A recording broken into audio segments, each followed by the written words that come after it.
មានសំណួរមួយបងប្អូនយើងគាត់សួរមកខ្ញុំហើយខ្ញុំគិតថាជាសំណួរល្អខ្ញុំលើកយកសម្រាប់ការផុសមួយនឹងអញ្ចឹងណា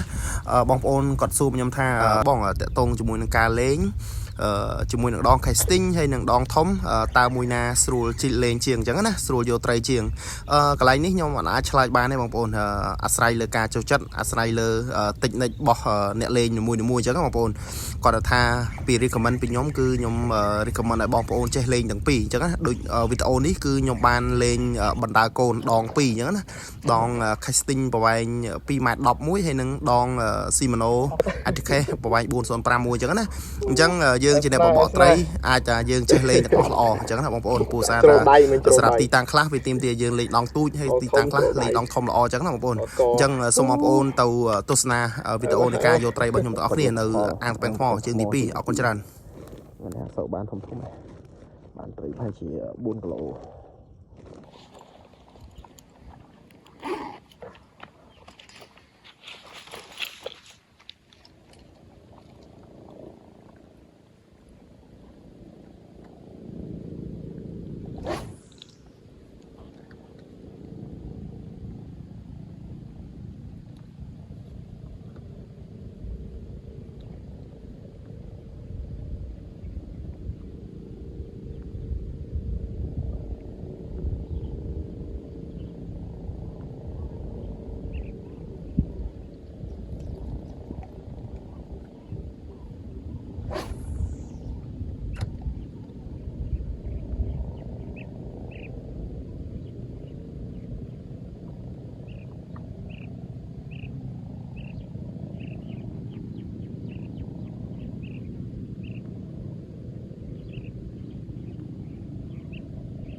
ចង់កន្លះគីឡូវត្តទៅហោះទៀត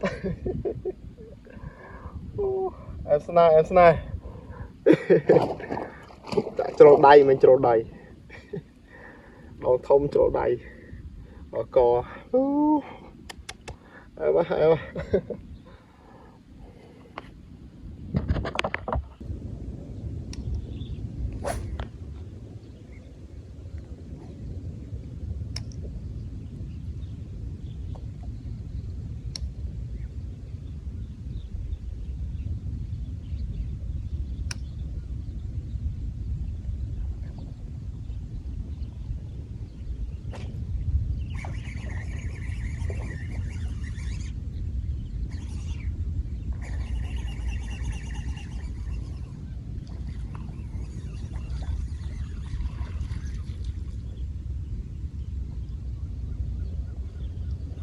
បាទី1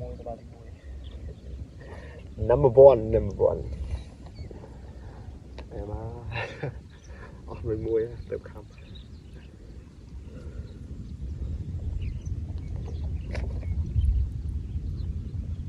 ធំអីយ៉ា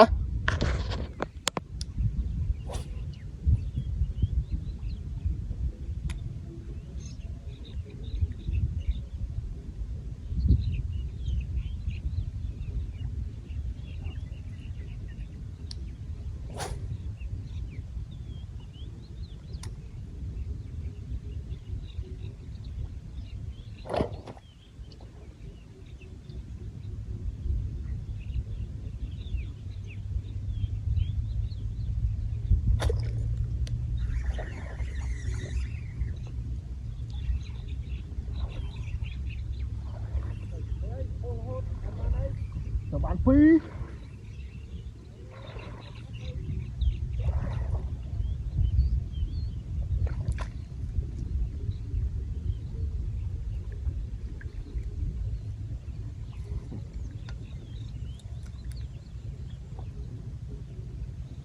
នេះ thả trâu khám trong sai đặt tròn lại mà trong trâu tàu bạn ố